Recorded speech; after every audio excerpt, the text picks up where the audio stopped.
بسم اللہ الرحمن الرحیم۔ آیت نمبر 48۔ ذکر چل رہا تھا اہل اعراف کا، تو اس رکوع میں بھی اہل اعراف کے متعلق ہی بات چل رہی ہے۔ اور نادا پکاریں گے اصحاب الاعراف، اعراف کے رہنے والے، رجالن مردوں کو، یعرفونہم پہچانتے ہیں ان کو، بسیماہم ان کے چہروں کے ساتھ، قالو کہیں گے، ما نہیں، اغنا کام آیا، عنکم تمہارے یا تم سے، جمعکم جمع تمہاری، یعنی جو تمہاری جماعت تھی وہ تمہارے کام نہ آئی، وما اور نہیں، کنتم تھے تم، تستکبرون مگر یہ کہ تم کیا کرتے تھے، تکبر کرتے تھے، یا تمہارا تکبر بھی کام نہیں آیا۔ اہل اعراف کافر لوگوں کو جنہیں ان کی صورتوں سے شناخت کرتے ہوں گے، وہ پکاریں گے اور کہیں گے کہ آج نہ تو تمہاری جماعت تمہارے کچھ کام آئی اور نہ تمہارا تکبر تمہارے کام آیا۔ تو اصحاب اعراف سرداران کفر و شرک کو پکار کر کہیں گے، اور وہ ان کی نشانیوں سے ان کو پہچانتے ہوں گے کہ کہاں گئی تمہاری جماعت، تمہارا خاندان، قبیلہ، اور کہاں ہے آج تمہارے ساتھی یا جن کو تم پوجتے تھے، کہاں ہیں۔ پھر جنت کی طرف دیکھیں گے تو وہاں ان کمزور لوگوں کو دیکھیں گے جنہیں کفار دنیا میں رسوا اور ذلیل کرتے تھے اور سمجھتے تھے اور گمان یہ کرتے تھے کہ اللہ اپنی رحمت سے انہیں چھوڑ کر ان لوگوں کو نوازے گا، بھلا ان لوگوں پر اللہ کی کیا رحمت ہو سکتی ہے، ایسا گمان کرتے تھے۔ انہیں مخاطب کر کے کہیں گے کہ تم لوگ اب جنت میں داخل ہو جاؤ، وہاں ہمیشہ کے لیے رہو، اب تمہیں کوئی غم اور خوف لاحق نہیں ہوگا۔ اگلی آیت میں دیکھیے نا، اہؤلاء کیا یہ لوگ ہیں، الذین جن پر اقسم تم قسم کھاتے تھے تم، لا ینالہم کہ نہ پہنچائے گا ان کو، اللہ برحمت رحمت سے، ادخلوا الجنہ داخل ہو جاؤ جنت میں، لا خوف نہیں خوف، علیکم تمہارے اوپر، ولا انتم اور نہ تم، تحزنون اور نہ تم غمگین ہوگے۔ پھر مومنوں کی طرف اشارہ کر کے کہیں گے، کیا یہ وہی لوگ ہیں جن کے بارے میں تم قسمیں کھایا کرتے تھے کہ اللہ اپنی رحمت سے ان کی طرف دیکھے گا ہی نہیں، ان کی دستگیری ہی نہیں کرے گا؟ تو مومنوں تم جنت میں داخل ہو جاؤ، تمہیں کچھ خوف نہیں اور نہ تم کو آج کے بعد کوئی غم تکلیف پہنچے گا۔ ونادا اور پکاریں گے اصحاب الناری آگ والے، اصحاب الجنتی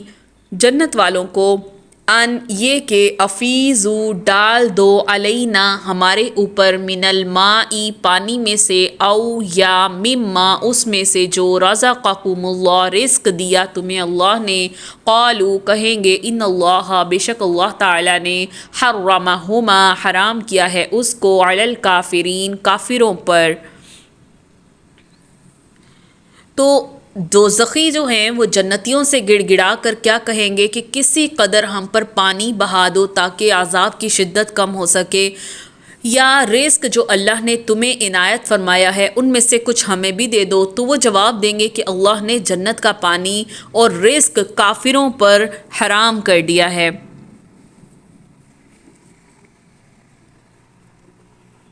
تو دوزخی جب آگ میں جل رہے ہوں گے تو اپنے دنیا کے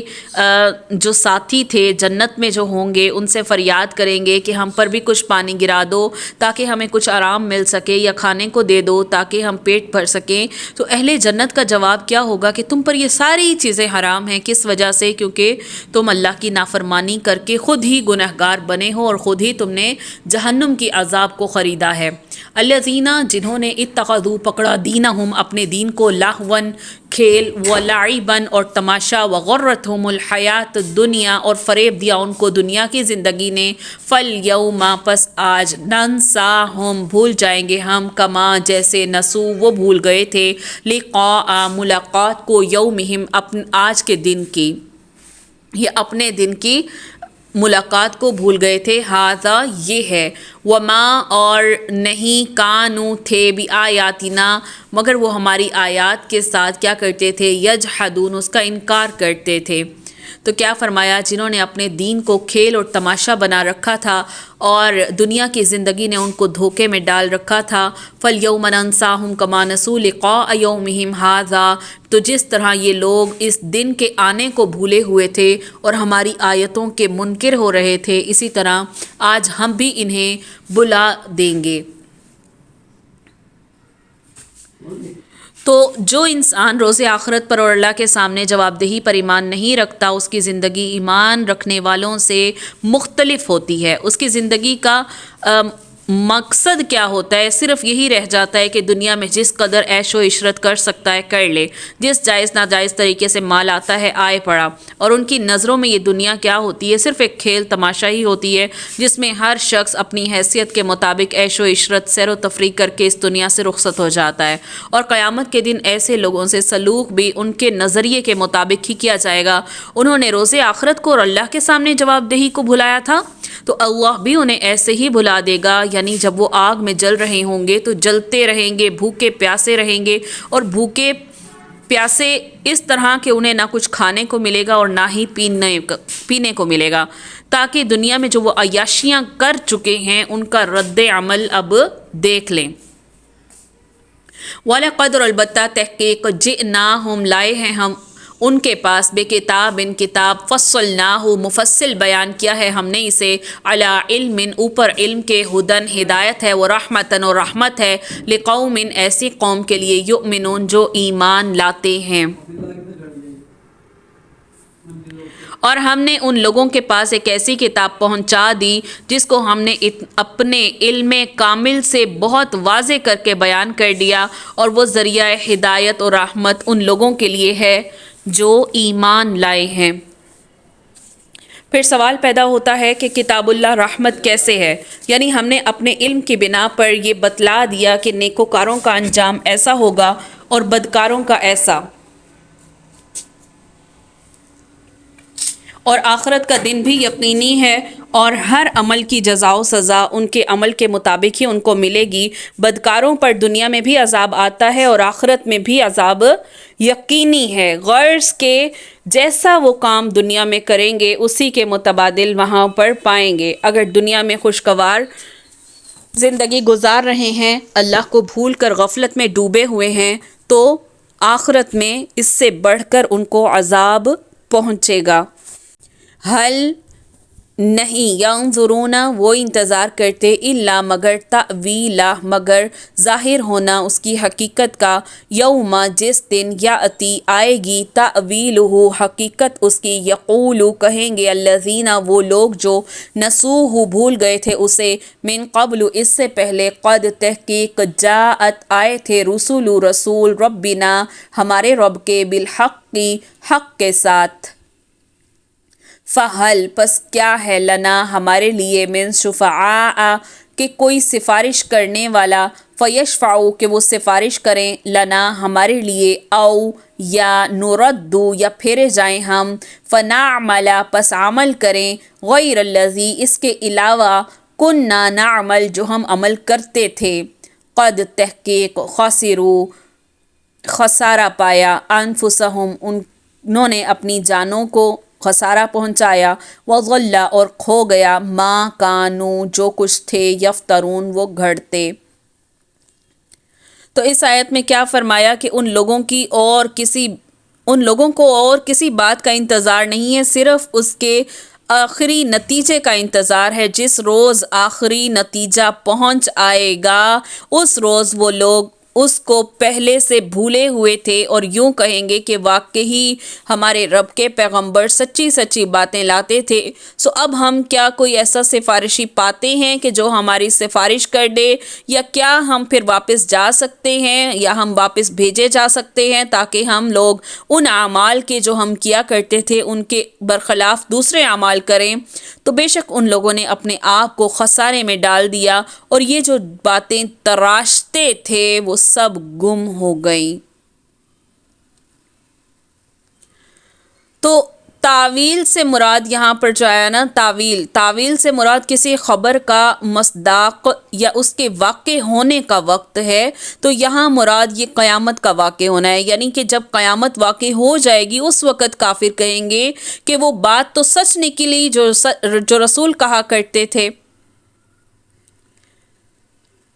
تو ہمیں اب یقیناً سزا ملے گی، بھلے وہ عذاب سے بچنے کے کتنے ہی دنیا میں سفارشی تیار کر رکھے ہوں انہوں نے، لیکن آخرت میں کوئی کسی کی سفارش نہیں کر سکے گا مگر جسے اللہ حکم دے گا۔ تو پھر وہ کیا کہیں گے کہ کیا ایسا کوئی موقع میسر آ سکتا ہے کہ ہم واپس دنیا میں لوٹ جائیں اور ہم ایسے اعمال کریں جیسے ہم کرتے تھے اس کے الٹ، تاکہ ہم آج کے دن نجات پانے والے ہو جائیں۔ تو جب ان سے حقیقت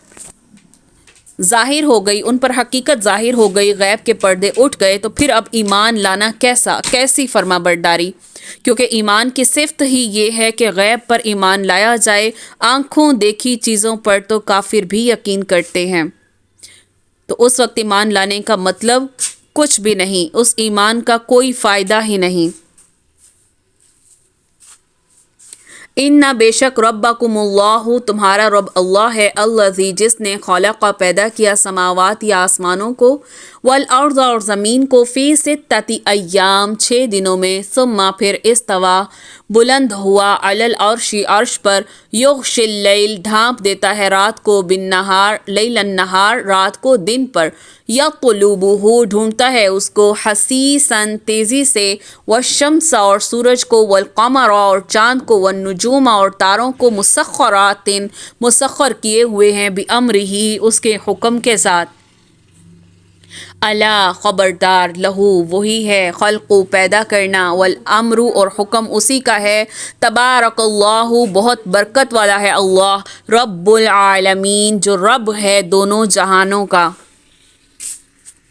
تو اس آیت میں کیا فرمایا کہ بے شک تمہارا رب اللہ ہی ہے جس نے سب آسمانوں اور زمین کو 6 دنوں میں پیدا کیا، پھر عرش پر قائم ہوا، وہ رات سے دن ایسے طور پر چھپا دیتا ہے کہ وہ رات اس دن کو جلدی سے آ لیتی ہے، اور سورج اور چاند اور ستاروں کو پیدا کیا، اور ایسے کہ وہ سب کے سب اس کے حکم کے تابع ہیں۔ تو یاد رکھو اللہ ہی کے لیے خاص ہے خالق ہونا، حاکم ہونا، بڑی خوبیوں سے بھرا ہوا اللہ جو تمام عالم کا پروردگار ہے۔ یہاں دن سے مراد ہمارا یہ 24 گھنٹے کا دن نہیں ہے جو سورج سے تعلق رکھتا ہے، کیونکہ یہ سورج تو اس وقت موجود ہی نہیں تھا۔ تو قرآن کریم میں ایک اور مقام پر یوم کی مقدار 1000 سال کا ذکر آتا ہے، وہ انشاءاللہ آگے پڑھیں گے، اور ایک اور مقام پر آتا ہے 50,000 سال کا۔ تو اب یہاں 6 دن سے 6 دور ہی مراد لیے جا سکتے ہیں، کیونکہ دن جو ہے اس کی مدت بڑھا دی جائے گی یا بڑھا دی گئی جب اللہ تعالیٰ نے زمین و آسمان کو پیدا فرمایا۔ تو قرآن میں جہاں بھی استوا کا لفظ آیا ہے تو اس کے معنی قرار پکڑنا یا جم کر بیٹھنا ہے، لیکن بعض عقل پرست فرقے بھی ہیں جو یہ کہتے ہیں کہ عرش پر اللہ بس موجود ہے اور باقی تمام کائنات کے نظام سے وہ بے خبر ہے۔ تو استوا کے معنی جو ہیں امام ابن قیم فرماتے ہیں، یعنی یہودیوں کا نون حطہ کی بجائے حنطہ کہنا، اور جو باطل فرقے ہیں ان کا استوا کی بجائے استولا سمجھنا، یہ دونوں باتیں وحی الہی سے زائد ہیں، کیونکہ اللہ تعالیٰ نے جب اس کی وضاحت فرما دی تو اس کی بحث میں نہیں پڑنا۔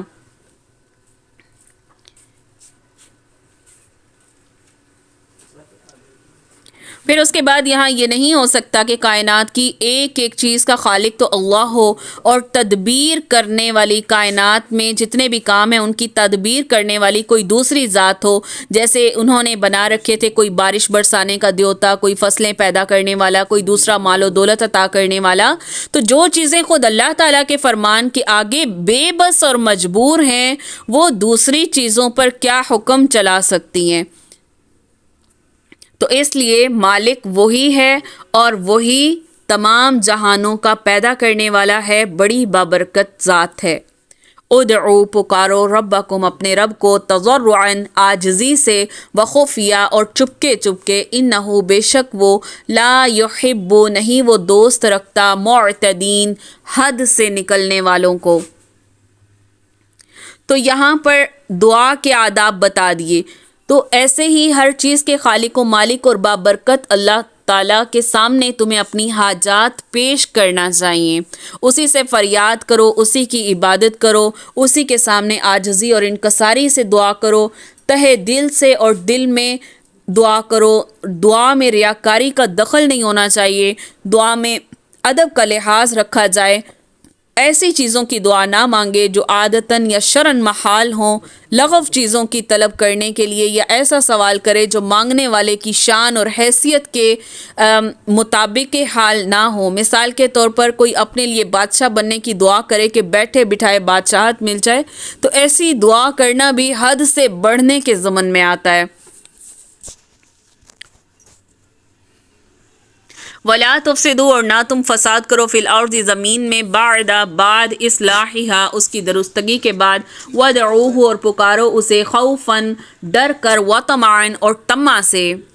یعنی امید رکھ کر دعائیں مانگتے رہو۔ ان بے شک رحمت اللہ اللہ کی رحمت قریب ہے من المحسنین نیکی کرنے والوں پر۔ تو دنیا میں اس کے بعد کیا ہے کہ فساد مت پھیلاؤ اور تم اللہ کی عبادت کرو، اس سے ڈرتے رہو اور امید رکھتے ہوئے کہ بے شک اللہ کی رحمت جو ہے وہ نیک کام کرنے والوں کے نزدیک ہے۔ تو فساد فی الارض یہ ہے کہ انسان اللہ کی بندگی کو چھوڑ کر اپنے نفس کی یا دوسروں کی اطاعت شروع کر دے، اور اللہ کے بتائے ہوئے ہدایت کے راستے کو چھوڑ کر اخلاق، معاشرت، معیشت اور سیاست ایسے اصول اور قوانین پر قائم کرے جو کسی اور کی رہنمائی سے ماخوذ ہوں۔ تو یہ سب کیا ہے؟ یہ فساد کے ذریعے ہیں، فساد کی صورتیں ہیں، خرابی پیدا کرنے کی صورتیں ہیں۔ تو اس سے کیا ہوگا کہ پیچیدہ مسائل اٹھ کھڑے ہوں گے جن کے حل کی کوئی صورت نظر نہیں آتی ہوگی۔ تو بگاڑ کو درست کرنے کی واحد صورت ہی یہ ہے کہ اس کی ابتدا توحید سے کی جائے۔ یہی وجہ ہے کہ تمام انبیاء جو بھی دنیا میں آئے عموماً ان حالات میں آئے کہ معاشرے میں طرح طرح کے بگاڑ پیدا ہو چکے تھے، تو انہوں نے اپنی دعوت کا آغاز کس سے کیا؟ توحید سے کیا۔ اللہ کے ساتھ کسی بھی دوسرے کی بندگی سے اجتناب کو شرط اول قرار دیا۔ تو یہ اصول اپنانے کے بعد معاشرہ خود بخود ہی برائیوں سے پاک ہو جاتا ہے۔ وَهُوَ الَّذِي اور وہی ہے جس نے یرسلا جو بھیجتا ہے ریاح ہوا کو بشرن خوشخبری دینے والی، یدا آگے رحمتی ہی اپنی رحمت کے، حتیٰ یہاں تک کہ اذا جب اقلت اٹھاتی ہے سحابن بادل، ثقالن بھاری، سقناہ ہانک لے جاتے ہیں اسے، لبالدین ایسے شہر کے طرف، میتن جو مردہ ہے، فانزلنا پس اتارے ہیں ہم نے بھی اس کے ساتھ ماء پانی، فاخرجنا پس نکالتے ہیں ہم بھی اس کے ساتھ من کل ثمرات ہر طرح کے پھل، کذالک اسی طرح نخرجو ہم نکالیں گے موتا مردوں کو، لعلکم تاکہ تم تذکرون تاکہ تم نصیحت پکڑو۔ وہ ایسی ذات ہے کہ جو اپنی باران رحمت سے پہلے ہواؤں کو بھیجتا ہے کہ وہ خشک کر دیتی ہیں، یہاں تک کہ جب وہ ہوائیں بھاری بادلوں کو اٹھا لیتی ہیں تو ہم اس بادل کو کسی خشک سرزمین کی طرف ہانک لے جاتے ہیں، پھر اس بادل سے پانی برساتے ہیں، پھر اس پانی سے ہر قسم کے پھل نکالتے ہیں، اور یوں ہی ہم مردوں کو نکال کھڑا کریں گے تاکہ تم سمجھو۔ تو پیچھے جو آیا خوف اور طمع سے پکارنے کا مطلب یہ ہے کہ اپنی تمام امیدیں اللہ سے وابستہ رکھے، اس کی رحمت سے کبھی مایوس نہ ہو۔ ڈرنا اس بات سے چاہیے کہ کسی غلطی کی وجہ سے کہیں اللہ کی بارگاہ میں مردود ہی نہ ہو جاؤں۔ اس کے علاوہ جابر بن عبداللہ انصاری رضی اللہ عنہ کہتے ہیں کہ رسول اللہ صلی اللہ علیہ وسلم نے اپنی وفات سے 3 دن پہلے فرمایا، تم میں سے ہر شخص کو مرتے وقت اللہ سے اچھا گمان رکھنا چاہیے۔ پھر اس آیت میں ایسے لوگوں کی دلیل کا بھی رد کیا جا رہا ہے، یعنی جو کیا کہتے کہ اگر ہم مٹی ہو جائیں گے تو پھر ہم کس طرح اٹھ کھڑے ہوں گے. تو مثال کے طور پر ہر چیز جو زمین میں چلی جاتی ہے وہ مٹی نہیں ہو جاتی، بلکہ مناسب موقع اور احوال سے اس میں زندگی پیدا ہوتی ہے. اس کی ایک مثال تو غلے کا دانہ ہے جو زمین میں دبا دیا جاتا ہے، اور جب اس کی مناسب آبیاری کی جاتی ہے، اس پر پانی دیا جاتا ہے، اس کو دھوپ پہنچتی ہے اور موسم اس کے مطابق آتا ہے تو وہ اگ آتا ہے اور مٹی میں مل کر مٹی ہی نہیں ہو جاتا. دوسری مثال اس کی یہ ہے کہ زمین مدتوں بیکار اور بنجر پڑی ہے، اس پر جب اللہ کی رحمت کا نزول ہوتا ہے تو جس جس درخت کے بیج اس میں کسی وقت گرے تھے، اس مردہ زمین سے ان پھلوں کے بیجوں سے ان کے درخت اگاتے ہیں. وہ پڑے ہوئے بیج اس طویل مدت میں مٹی میں مل کر مٹی نہیں ہو گئے، اور اگر ہو بھی گئے تھے تو مناسب حالات ملنے پر اگ آئے. تو مردہ بیجوں میں زندگی پیدا ہو گئی، مردہ زمین میں بھی بارش سے زندگی پیدا ہو گئی، تو اس سے مختلف قسم کے پھل اور مختلف طرح کی نباتات پیدا ہونے لگیں. تو اسی طرح انسانی جسم مٹی میں مل کر مٹی ہو بھی جائے تو بھی مناسب حالات میں کیا ہوگا، زندگی کے آثار پیدا ہو جائیں گے، اور انسان کے دوبارہ زندگی کے لیے کیا ہے، دوسری مرتبہ پیدا کیا جانا یہ اللہ کے لیے زیادہ آسان ہے.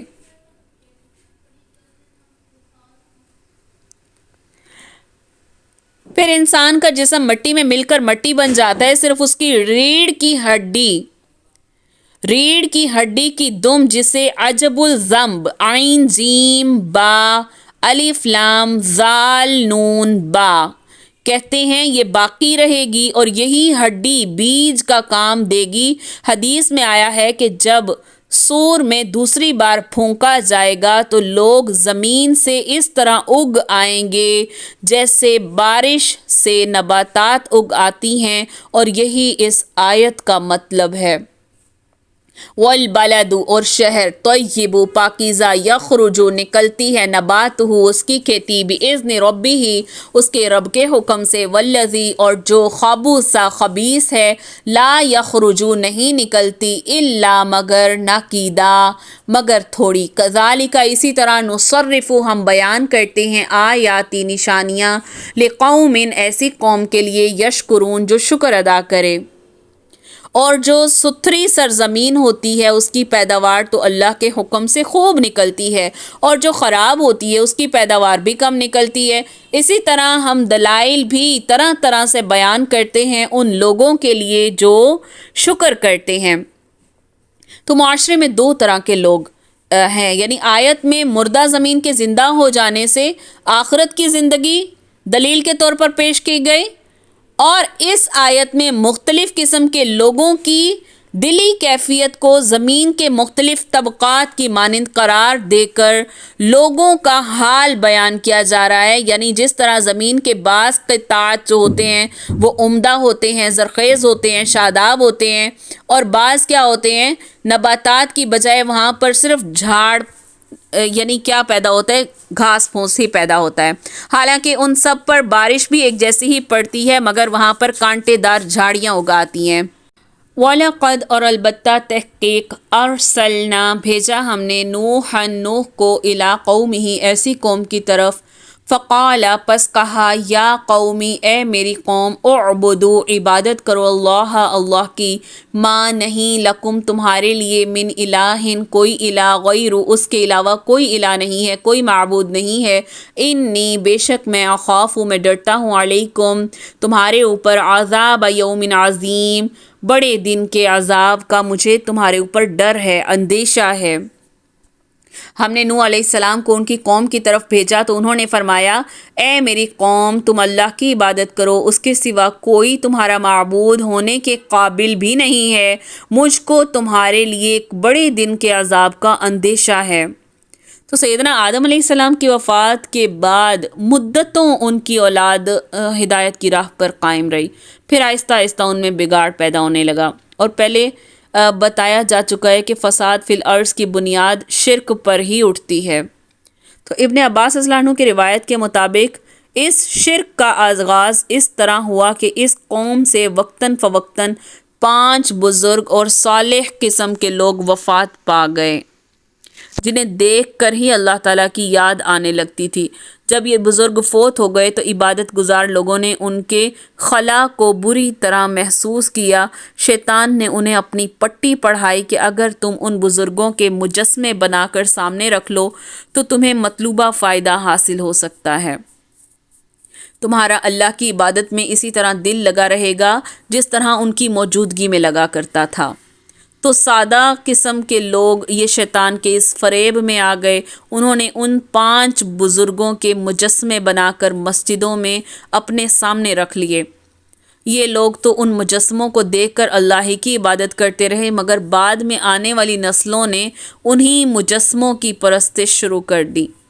اور جب سیدنا نوح علیہ السلام مبعوث ہوئے تو ان کی قوم بری طرح ان 5 بزرگوں، جن کے نام کچھ اس طرح سے پتہ چلتے ہیں، ایک کا نام تھا ود واو دال،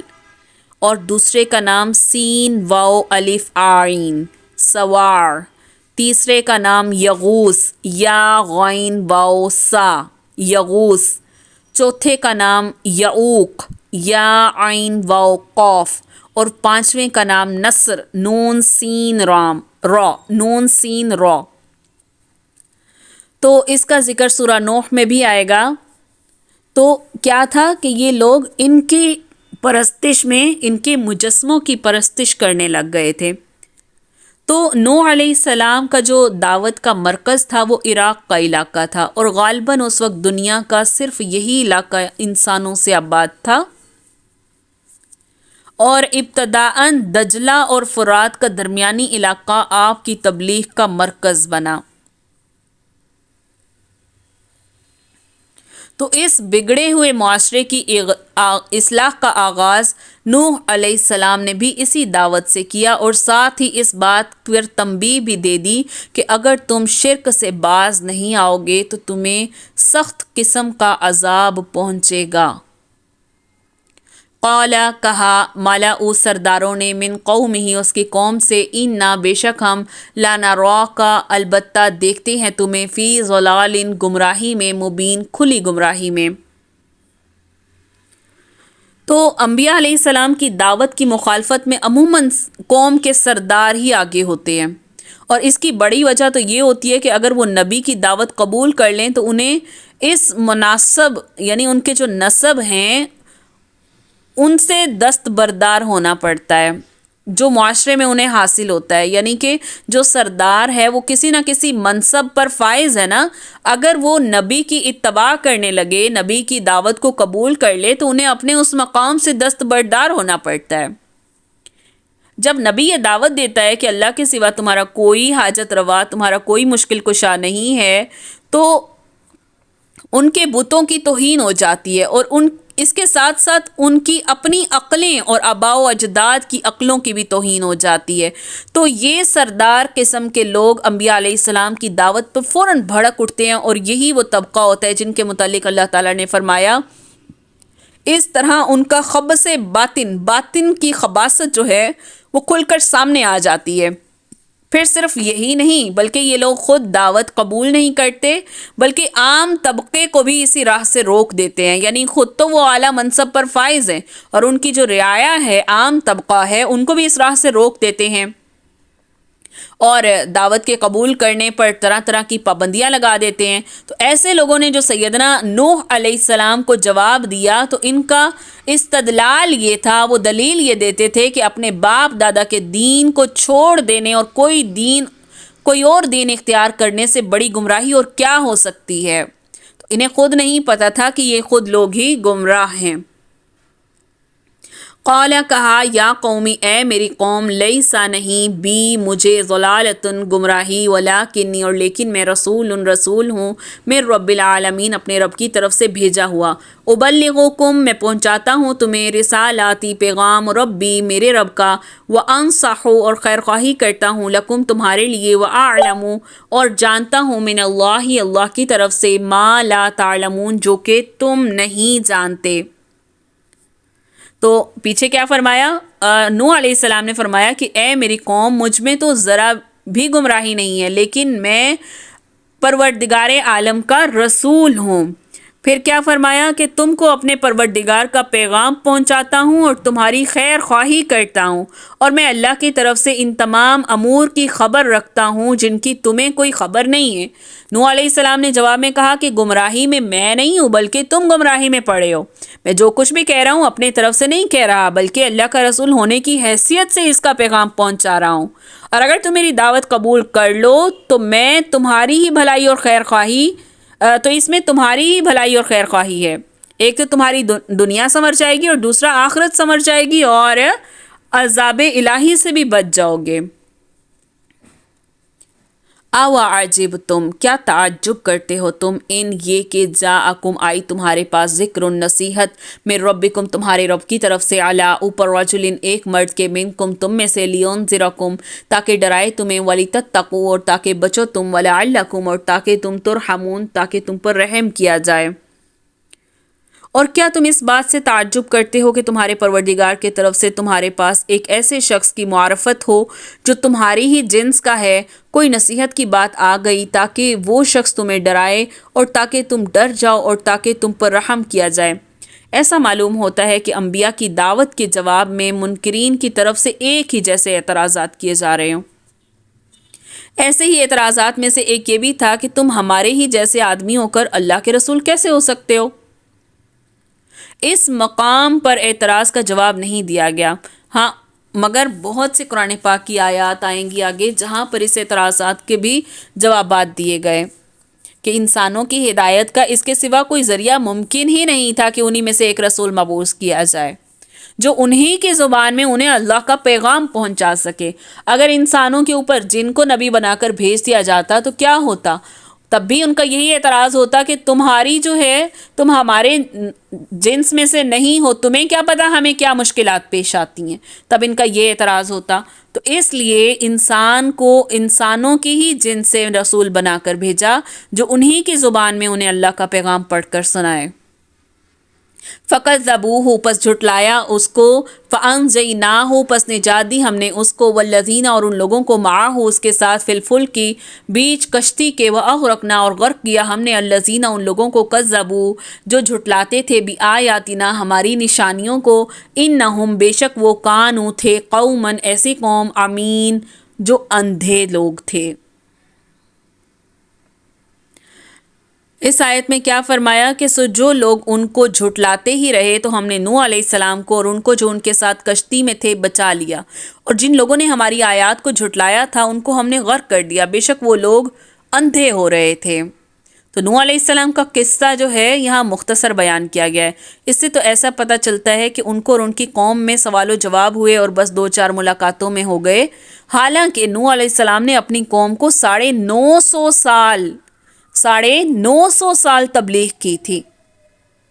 نوح علیہ السلام کا قصہ قرآن پاک میں بہت مرتبہ آئے گا اور ہر موقع پر کوئی نہ کوئی ہمیں تفصیل ملتی رہے گی۔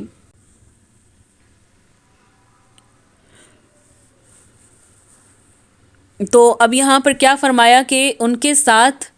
کون تھے؟ جو ایمان والے تھے ان کو بچا لیا گیا۔ جھٹلانے والے لوگ قوم کے سردار ہوتے ہیں، ان کی وجہ کیا ہوتی ہے کہ وہ ہٹ دھرمی پڑے رہتے ہیں، تو ان پر اللہ کا عذاب ہی آتا ہے جو انہیں تباہ کر کے رکھ دیتا ہے۔ اس لیے یہاں اتنا ہی ذکر کیا گیا کہ جہاں رسول اللہ صلی اللہ علیہ وسلم کو اور آپ کے صحابہ رضی اللہ عنہ کو مخالفین کے ظلموں پر صبر کرنے کی تلقین